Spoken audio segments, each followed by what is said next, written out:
Ambrox L S junior syrup के बारे में, जो कि दोस्तों पीने से बहुत ही तरीके के फ़ायदे देखने को मिलता है। दोस्तों ये सिरप उन लोगों को दिया जाता है जिनको खाँसी ज़्यादा आता है, जिनको सूखी खाँसी होती है या फिर ऐसा होता है कि खाँसी आती है, कफ़ निकलता नहीं है, जिसके कारण दोस्तों साँस लेने में दिक्कत हो जाती है और साँस फूलने जैसी लग जाती है और जो भी हमारी श्वास नली होती है वो पतली हो जाती है। तो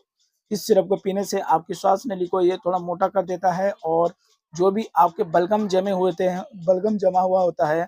तो उस बलगम को ये निकालता है ताकि आप इज़िली साँस ले सकें और खाँसी को ये बहुत ही जल्दी ठीक कर देता है। तो बहुत ही बेस्ट है बच्चों के लिए,